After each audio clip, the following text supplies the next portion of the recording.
Hey, and welcome to the Upgrade School Marketing Podcast. I am Matt Soul. I am the Director of Marketing Communications at Chapel Hill Chauncey Hall School. And I'm Angie Ward, founder of Enrollment Media Group, a digital marketing agency for schools. Angie, how's it going? And August, we're moving. How you doing?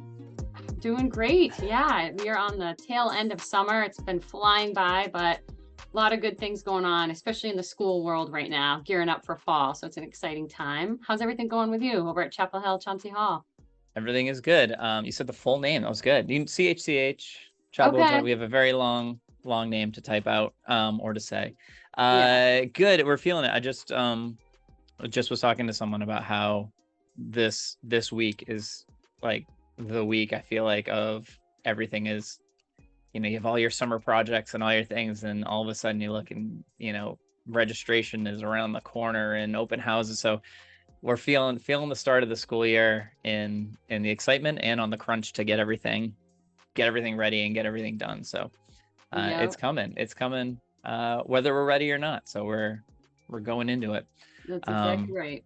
It's also been exciting because we launched the podcast. So Upgrade is out in the world. We've been talking about it for a while, and we finally launched the website, and we're on LinkedIn, and the amount of messages I've gotten from people and emails and people subscribing already and asking to be guests. It's been really, really awesome to see. So yeah, it's been really exciting to launch the first episode and just get it out there. And yeah, a lot of positive feedback. So it's been really cool. And it's definitely inspiring to keep booking guests and to keep doing this when you have such a positive reaction. And we've already had quite a few awesome conversations recorded that we're going to be releasing. I can see that everybody's already marketing their open houses. So we're going to have a future episode about open house marketing. We're going to be talking to niche, finding school. We have so many other podcasts in the pipeline. So it's really exciting. Yeah. And I think the thing that makes it really cool is that we are not experts in all of these areas. So I really enjoy sitting back and listening and asking these questions and learning along with the entire thing. So even if nobody wants to listen, if nobody we're doing this just is still such a valuable thing, because every time we do any conversation I come away with a whole page of notes of all of the things that I got from that I need to immediately go, and I'm going to go talk to admissions and get ready to start going. And we have a ton of those notes from this next conversation that we did with Joe Monzo of Monzo Media, who works on with a whole bunch of different schools on videos for them. Yes. And Joe not only does great work, but he's also a really great guy. I've really always admired his work, and I've had the pleasure of working with him for a few years now.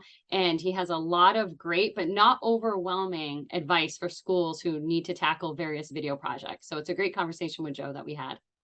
Yeah. And I would just, as a teaser beforehand for people before you listen to the interview is, it's not all about big, flashy, expensive videos. It's, smaller videos work, and it's a lot of stuff that schools can do in-house on their own. So I think I took a lot from this talk and things that we can do and are actually currently using right now, and starting to repurpose some video and get some student stories up there. So a lot of things that came from this that are already put into use. So I hope people get a lot of great nuggets for it that they can put to use as well. And let's go and let's talk to Joe Monzo. Okay, we're here now with Joe Monzo of Monzo Media Production. And this is a video production company that Joe runs that is working with video production and strategy, helping schools, nonprofits, businesses create compelling video content with a strategic approach in mind. Joe and his team have been able to work with schools all over the country. They're helping them spread their message. They're helping schools increase their leads and enrollment. And they're finding students who fit the mission of the schools that they work with. Joe, welcome to the Upgrade School Marketing Podcast. How are you? I'm doing great. Thanks so much for having me on. Great. So good to see you, Joe. I know. It feels like it's been forever. I know it has. It's been a long few years. So Joe and I originally met at the ASAP conference in Colorado almost 3 years ago now.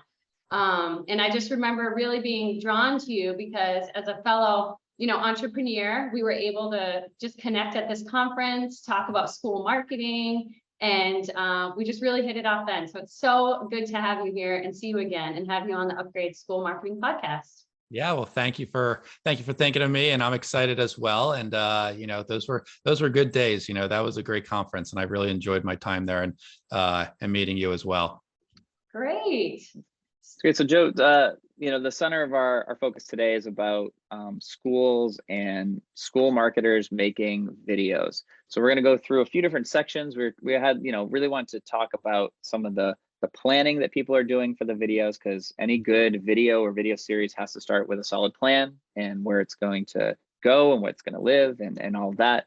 We're going to talk a bit about making videos, some tips and strategies, and maybe some examples of ways people can be making videos either themselves or with a company such as yours, and marketing. So, you're making a video for your school and you make a great video and you have a great plan. Now, how are you making sure that that video is being seen? So really want to tie all those different elements together into an overall strategy that schools can take and use and start producing videos that are going to attract students that are looking at their schools.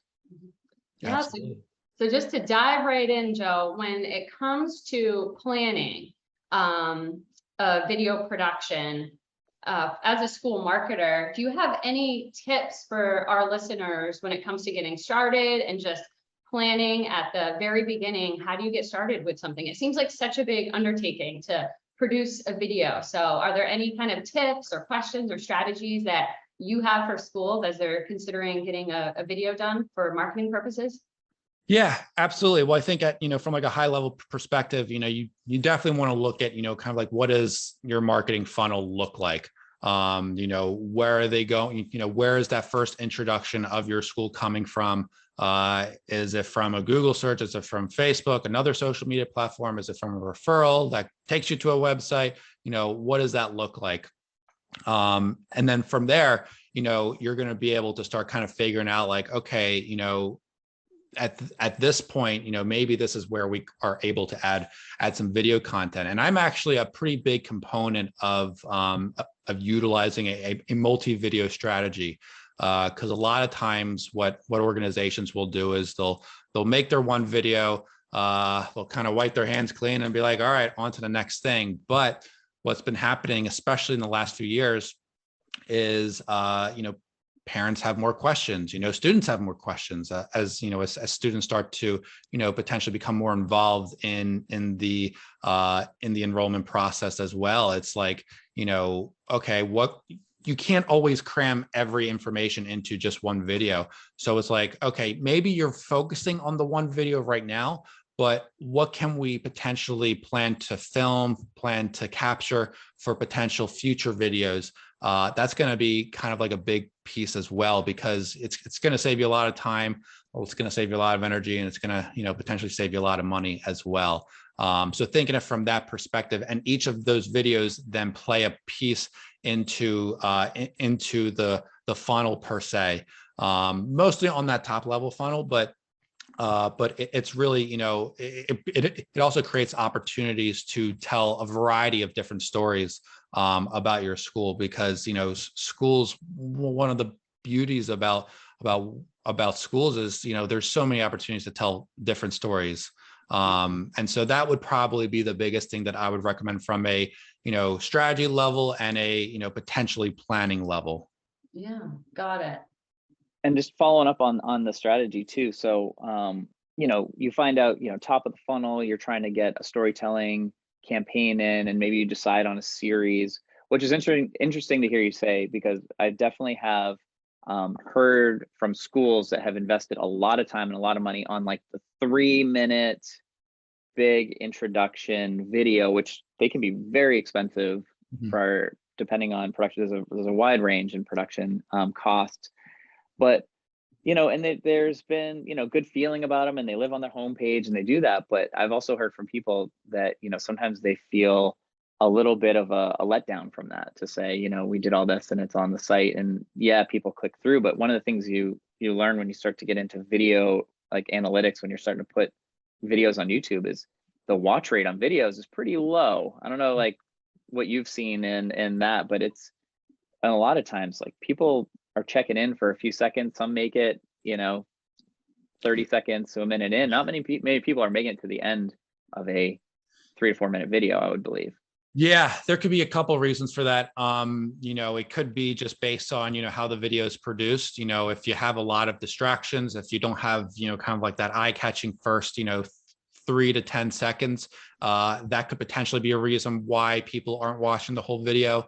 It could, I've seen scenarios where it could just be like, they're in a, they're on their phones, or maybe in the doctor's office, and they're just watching the video, and, suddenly it's their turn to, to get to their appointment. There could be a lot of different reasons. I think the biggest thing to also consider when utilizing, especially for like that main video, is where does it go besides just the website? So, it's a great opportunity to kind of utilize that for like email marketing campaigns, or if you have a shorter version of that, you might utilize that for like social ads. If you have it on like your main social media page for like unpaid ads, for more organic purposes, you can utilize it there. But I think the other thing to consider is, making sure that it's easy for people to actually find the video. It drives me crazy when people, create great content and then they hide it in like the lower right-hand corner of the website, like an unwanted child. You want to make sure that it's really easy for people to know that this is a video and that people should click play. And those are kind of more on like some of the tactic standpoints in terms of like, where does the website actually, or where does the video actually go on the website? Is it on the top fold? Is it on the lower fold? Is it in the middle? Is there a clear, play button in the middle? And I know I'm getting a little bit ahead, but, that could be a potential reason why, people maybe are not seeing as many views on their videos as they would like as well. Yeah, and I like that. And of course, we're going to talk about a little more about marketing these videos, but this is an important element in the planning phase, right? So when you start to set goals, who am I trying to reach? What message is it I want to get across to my target audience? You have to think about that channel first, right? Because that content, whether you want it to be visible somewhere on your website, accessible, top of the funnel to people searching for you online, or maybe you want it for advertising, or for a particular social channel. All of these things need to be part of that planning stage, because I assume that's going to impact the format of the video, whether it's a long testimonial, whether it's just kind of a drone shot with a voiceover. So I love that the planning of this needs to incorporate the output and where it's going to be placed, because that's going to inform, the content of the video. Absolutely. And that's so true. And, because there could be subtle nuances that, if you're at the end of the project and suddenly it's like, oh, okay, we're going to have this, this 3-minute video be used for Facebook ads, then it's like, is that going to be as effective as maybe like a shorter version? And it might vary, you might have, some ads that work, if you have a very detailed target audience for ads, and Angie, I'm sure you could attest to this, but like, you might get some traction on a longer version, but we found that, the shorter versions have generally done better, depending on the school as well. Yeah, definitely. And I like that, you don't necessarily have to have it all figured out, but knowing to capture the right amount of footage to edit smaller, 10-second, I'm even surprised 5-second is a thing. 5-second videos do very well. And you think about, producing that, it seems so short, but as a user, 5 seconds, when I'm, viewing something, that's actually plenty to get a message across. And for me to decide, do I want to keep watching? Do I want to click through? Do I want to engage or not? So believe it or not, 5 seconds is like, I feel like it's the new 30.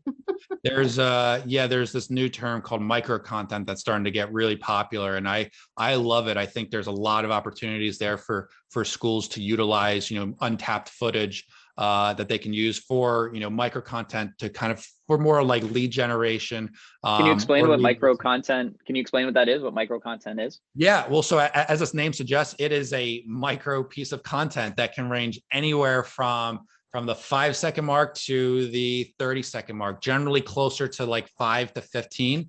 And it doesn't necessarily have to be anything fancy. You might see a lot of marketing influencers put up like a couple second video where they're just giving like one golden nugget of value. And that could be an opportunity here as well. So it could be like a 10 to 15 second soundbite of a testimonial saying like, how their students or how their child's life has changed from enrolling at this or at the school. And so that's where, there's a lot of opportunities to kind of utilize micro content. And you can utilize that throughout the calendar year in theory. We're talking about the planning and now, actually producing this video. I guess this is kind of a question in between the planning and producing, but when you work with a school, a video should be accomplishing something, right? It should be solving some problem, answering some question, doing that. So how do you approach talking with a school to find out what it is they're trying to accomplish with this video? Yeah, well, so, I think, again, it goes back to like, what are some of the biggest challenges that the school's currently going through right now? So, so in this case, if it's, we'll just use, a random school as an example. If let's say, maybe it's like, we're just not getting enough views on our website, or, people are, they're logging onto our website and then they're, the bounce rate's just super high. What does that look like? And I mean, there could be a million different, a million different challenges that a school's kind of going through from an enrollment standpoint, from that aspect. But, one of the things that I always encourage is, really kind of getting into the head of a family, who, really knowing who your audience is, and kind of going through that parent avatar. And that might seem a little redundant for the school marketers who are, they probably know this inside and out, but now it's like you're going even a little bit deeper in terms of what's their online experience like, and where do they scroll on the homepage, or where do they scroll on the website in general. And so generally, whenever we're creating videos, I generally have under our phase 1 process, which is generally the essentials, we have kind of like that main general admissions video. And that video's goal is really to kind of give people a sense, like, do they want to learn more about the school or not? And if they don't want to learn more about the school, then you're going to save marketing dollars and try not to chase them. If they do want to learn more, then they're going to be able to explore the website a little bit more based on, whatever interest that they have, or potentially even scheduling a tour. So that's generally kind of, the route that I've taken for, kind of like that homepage video, because that homepage video, it's not going to have a family say, we're going to enroll. It's just not going to happen. They may, they're going to want to learn more. They're going to want to explore, but ultimately, that homepage video is going to be like that gut feeling videos, like, yeah, this is the place. Let's learn more. Or this could be the place, let's learn more. And so that's, I think, super important to kind of, understand those expectations that, it would be pretty amazing if we had a general admissions video that had a family enroll right on the spot. So, yeah. So or even apply, right? Yeah. Or even apply on the spot. Yeah. Sometimes I see that homepage video, and that's perfect. I love that analogy of a homepage is the front door of your school, right? It's just, do you want to come in or not? This is who we are. This is what we offer. Make it enticing. But then once you're there, once you've visited the website a few times, you're maybe on the application requirements pages, or maybe it's an accepted student page. Now you've been accepted, and now you have that testimonial video. You need to think about where it's going to live, who it's for, and that's going to inform the goal setting of this project and determine, what you want to start making. And yeah, that makes a lot of sense. And it's just funny when you see that video and you're like, apply now. Like, we're a co-ed school, grade 6 through 12, apply. I'm not going to apply. There's still so much more you need to know before you take that action. So lining up the call to action and setting that expectation is so key. Exactly. We did, we actually relooked at our, so one other area of like not top of the funnel, but actually towards the other end of it is, you know, when we have acceptances that are out and we have revisit days and we're inviting, so our families get accepted and have a month to make their decision. It's a really crucial time for schools to be showing the value and bringing them to campus and do all that. So we've always had a video, and a lot of schools will have a video at that time to do something. And ours at that time had always been sort of like a more testimonial, students like talking about why they made their choice, which is good. And but as we started talking about like how can we make that better, we realized like at that stage, people know about the school. Like they've come to an event, they come to an open house, they've toured, they've been sold enough to apply to the school, and now they're deciding. So we really kind of what you're saying about like kind of solving a problem and thinking about it from their point of view. We realized at that point, what's more important for them to see is like energy and school spirit and feel like they're connected to a student. And so that totally changed what we did for our video at that time of year, just to be a no testimonials, almost no dialogue at all. And it's like students like throwing confetti and cheering and like doing that. And we got so many comments back from people immediately to be like, we loved it. We've been watching this video over and over again. We like, it's so great, because we realize they don't need to learn details about the schedule and the after school activities. They need to feel like what it would be like to be a part of the community. And how do you make a video that then matches what that need is? So I've definitely felt that like it's hard. It's, you know, you got to put a lot of thought into it, but I've felt like when that goes right, that is really powerful. Exactly. Yeah. And that's so, it's so funny. I just, I just got off an email thread about, about how well a welcome video that we produced was for this particular school. And it was something really simple. It was, part of it was actually a little more kind of off the cuff. It was just, we just wanted to have that, like that warm feeling, that warm, fuzzy feeling that like, this is a safe place and all that stuff. Now that welcome video would probably not do as well for maybe like a different school, because it's different brand, different, a different audience. So, whatever that welcome video is, I agree there has to be that level of energy, but kind of defining what that energy is and what that school spirit looks like is going to differ from school to school. And they're fun to create too. Yeah, but it only would have worked at that stage. Like if that was on our homepage, like what, why is what is this place? Like what is this? But they know enough, and now that's what you're trying to get across. So you obviously produce high quality videos for schools, and schools have a mix of budgets, of needs, of all these things. So I wonder, how should a school balance, and like other types of videos that are good for a school to be making on their own, and types of videos when they should think like, maybe I should like look for professional help in this video. So yeah, is there like kind of a balance there that you see with schools that could work well?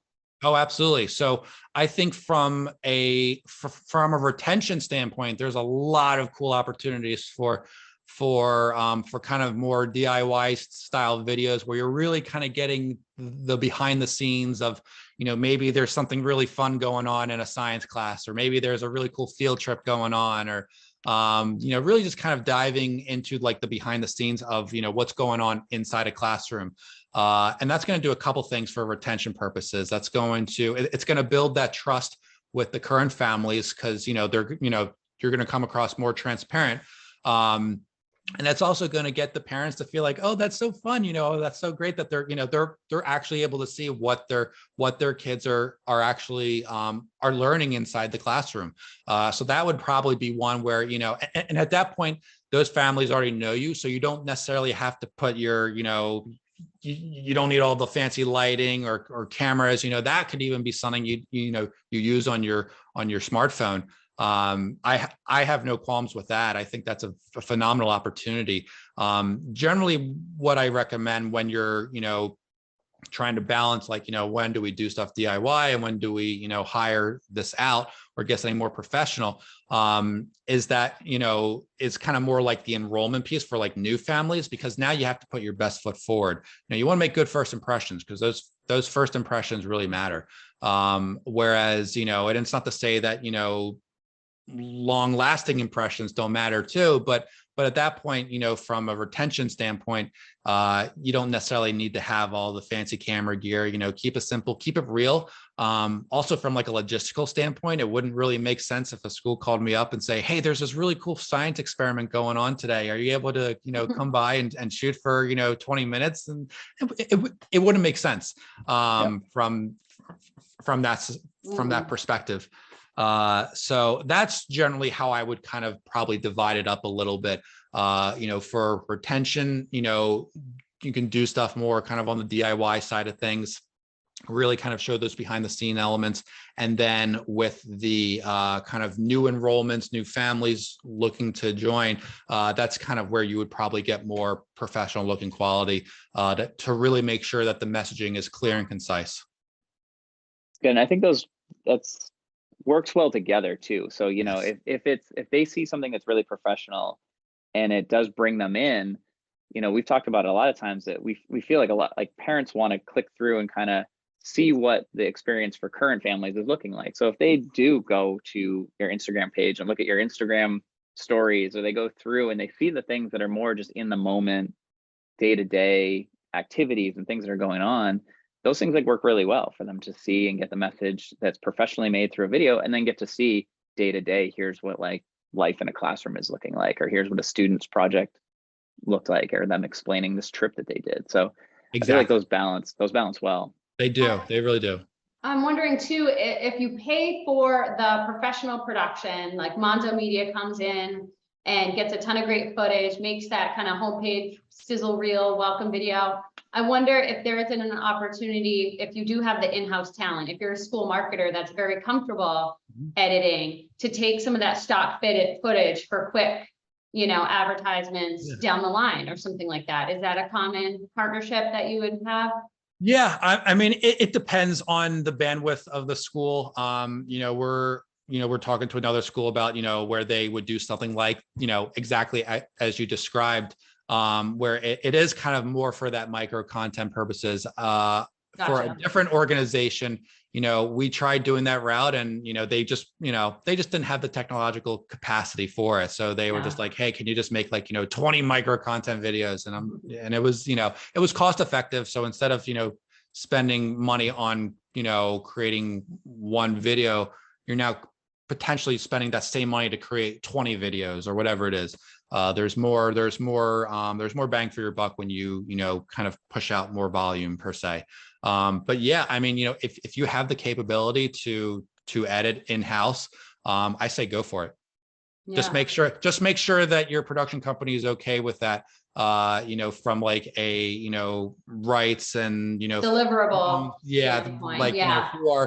Who owns the footage, because I can get into some of the legal jargon per se, and I personally just don't have a problem with it, because if someone emails me and says, hey, can you pull together a 20-second clip of just this person talking, I'm okay with doing that if we had if we had like 10 of those. But if it was just for like one, I might say like, it's probably just better off just to hand the footage to them, and and they can look through it, and they might be able to look through it and be like, oh, this might be great for a later video kind of down the road.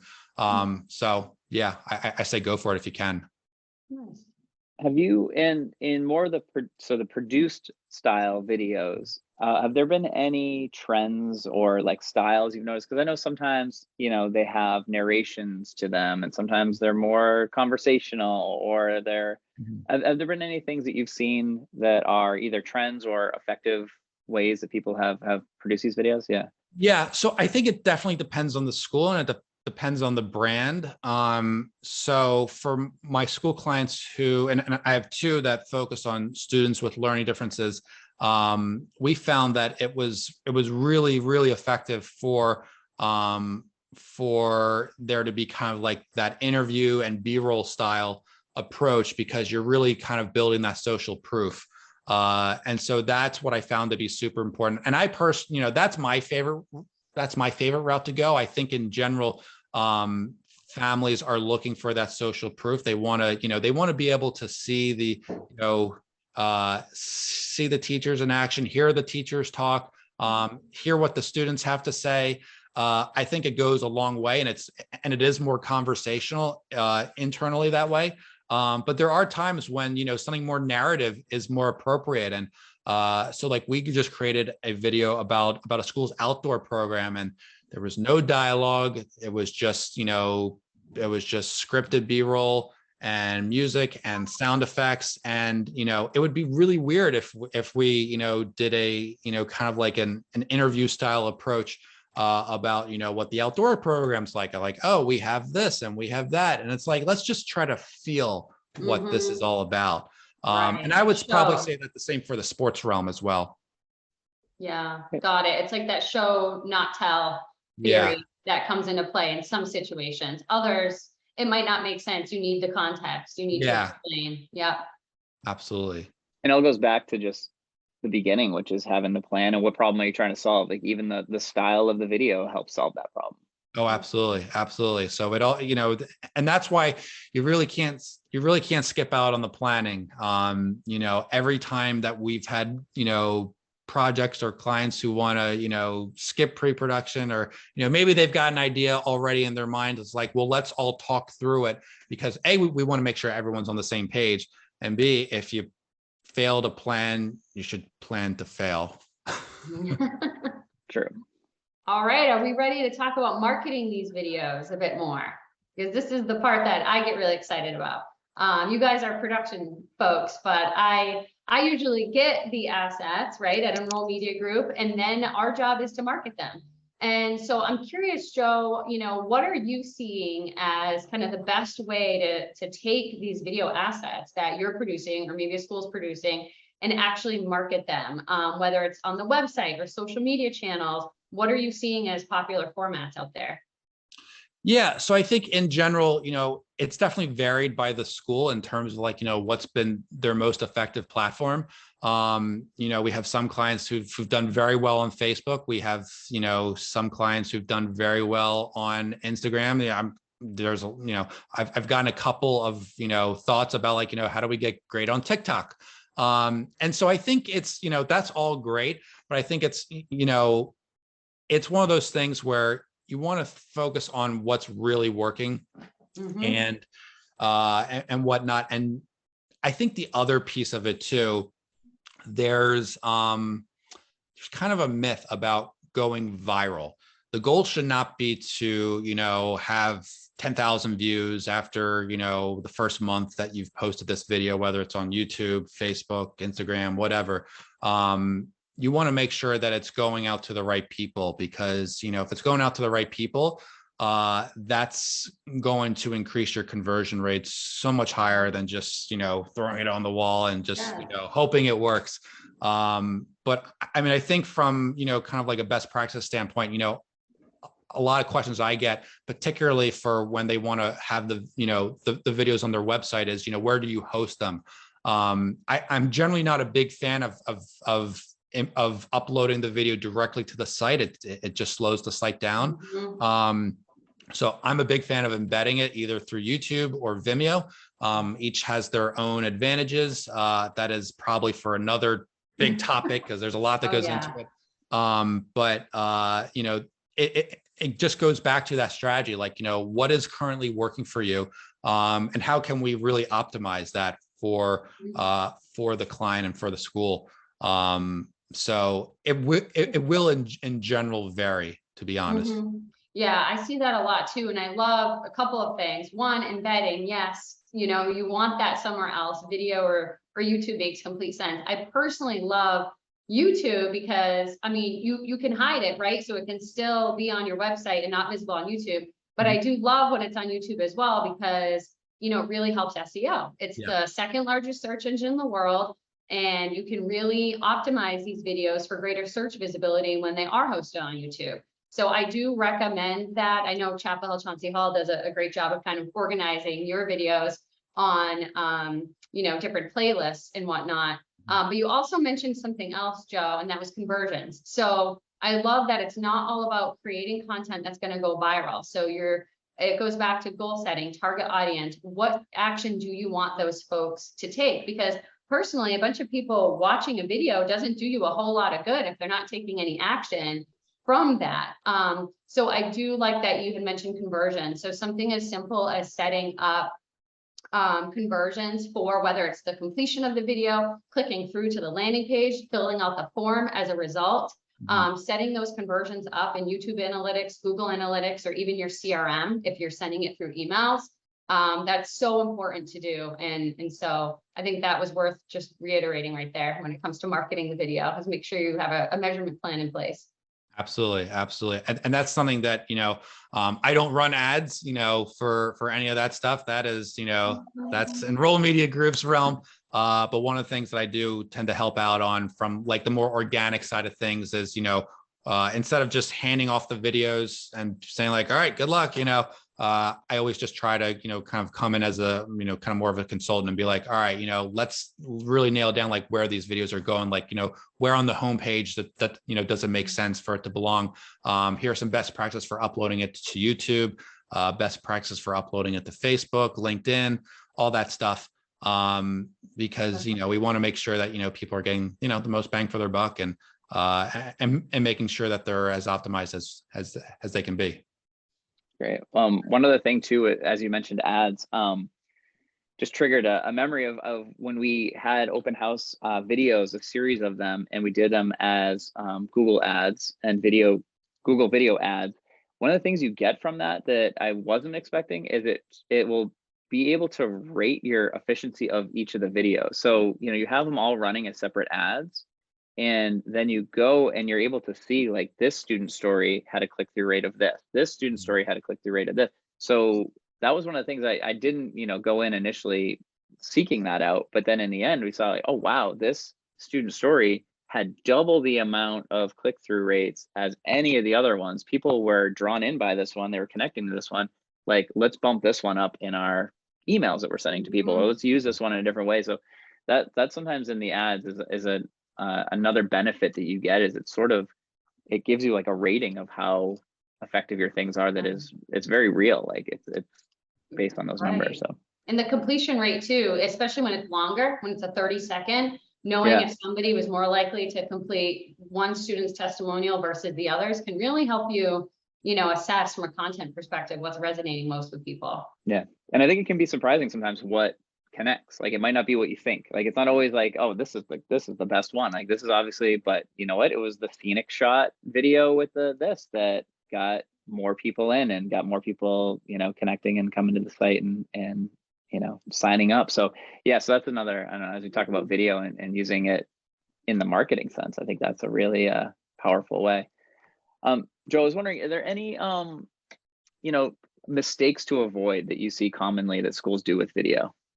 Yeah, absolutely. So I think, the first one, and we kind of touched on this a little bit in the beginning of the podcast episode, is, really try not to shoot for just one video, really try to shoot for multiple videos, whether you plan on editing, those videos, in this project or in future projects.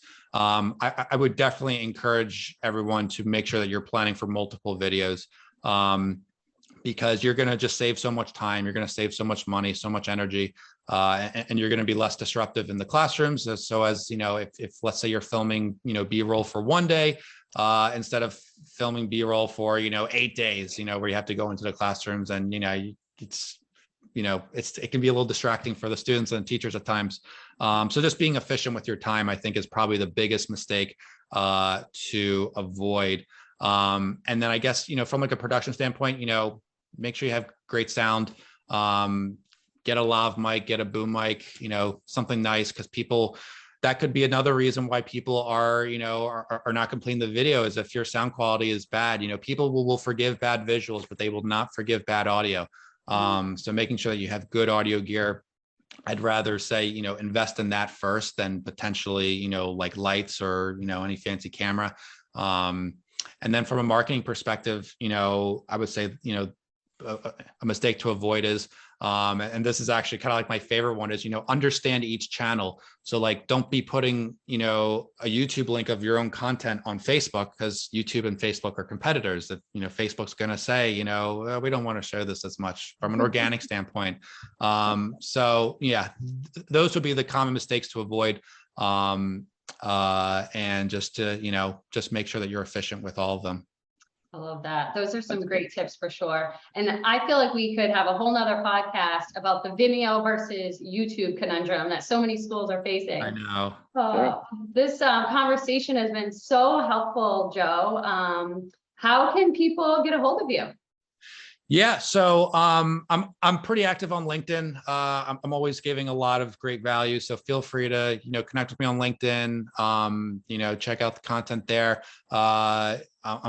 If you want to send me a direct message there, that's totally cool too. But you could also check out our website, www.monzomediaproductions.com. And my email address is obviously joe@monzomediapro.com. Those are probably the best ways to, reach me and get a hold of me and, connect, either, kind of brainstorming ideas or just bouncing ideas off, or, I'm a pretty open book in that regard. I really appreciate it. Thank you so much for coming and talking to us, and look forward to talking again soon. Yeah, my pleasure. Thanks so much for having me on. That was a great talk with Joe Monzo. Thank you again, Joe, for joining us. And if anybody got any great nuggets of things that you want to do video-wise for your school, either that you've done on your own or things that really stood out from that talk with Joe, we're using LinkedIn. That's our main social media for this show here and for Upgrade School Marketing. So write to us on there, comment on this post, and we'd really love to hear what schools are doing for video. Clearly, it's so important for getting these stories across. Absolutely. And before we sign off this week, we want to give a shout out to a school that's doing great work in the realm of marketing. A+ for this week goes to the Face School in Southborough, Massachusetts, because they have such a great email marketing campaign. I must say that I've been staying engaged all summer long, getting their emails, and they've got great subject lines, great topics. So I just want to give a shout out to Face School this week. That's great. And after our talk that we had with Brendan Schneider on our last episode, I've been really, taking a look at a lot of school blogs and seeing all that. So my A+ that I would give for this episode is Proctor Academy's Buzz blog. They do an amazing job posting consistently. They're doing a great job following what he's talking about, where they're posting some school news, but then also things that are just completely targeted towards families that don't know about them yet, in the ways that students can improve how they're learning and succeed in the classroom. So Proctor Academy, if anybody out there wants to see some great examples of a blog that is just doing an amazing job of it, check them out. I'm going to subscribe right now. Awesome. That's great. Well, thank you all so much again for listening. We'll be back. We're doing twice a month. We're publishing episodes, upgradeschoolmarketing.com, and you can find us on LinkedIn. We'll see you next time. Thanks for listening.